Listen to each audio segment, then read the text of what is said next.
Horren egitasmo honen funtsezko asmoa da kursal jauregia bera, kursal auditorioa eta honen programazioa Gipuzkoar biztanlego guztiari zabaltzea, hori da kursal eskuraren asmoa. Kursalean berez ekimen anitzak ditugu, ekimen asko eraskotakoak, kulturalak, kulturaletaz ari gara, baina baita ere enpresa mailakoak edo kongresuak direla, edo azokak ere bai, baina konkretuki kultura arloan badago zati bat dana gu geuk kursalak berak suspertzen duena. Eta horrei hotxeiten diogu kursal estena. Kursal estenaren barruan urtean zehar gutxi gora bera 30 bat ekitaldi egoten dira, eskaintzen dira. Kursal estena honen egitasmoa kalitatezko eskaintza kultural bat eskaintzea da, baina aldi berean eskuragarria izan dadila baitere biztanlego gehiengoari.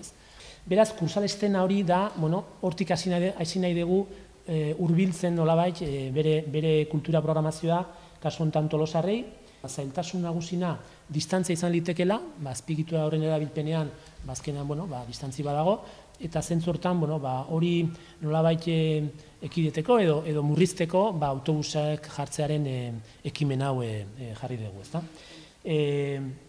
Beraz, gaur hasten gara Tolosaldea gehitzen ekimen honei, eta lehenengo eskaintza programazio anitz hortan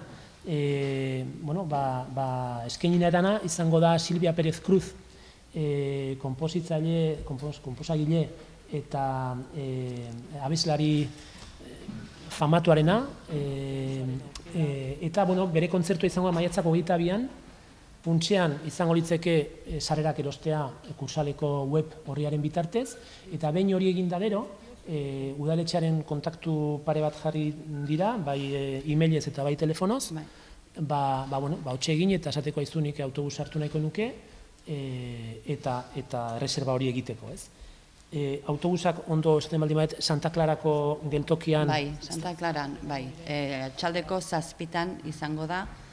Eta gero baita ere azpimarratu, hau kursal estenako ekimenaren barnean dago, eta beti horrela izaten da, ordu gaztea edo langabetuentzako ere aukera berezi badago, 3 eurotan lortu daiteke sarrera, kasu honetan ez da webaren bitartez, baizik eta erreserba egiteko momentuan, hau da, autobusan erreserba egiteko momentuan, baita ere egin barra erreserba aulki batena, bi baldintza horiek betetzen badira. Ordu gaztea da 30 urtetik berakoentzat, eta bestera langabezian egotea, ez?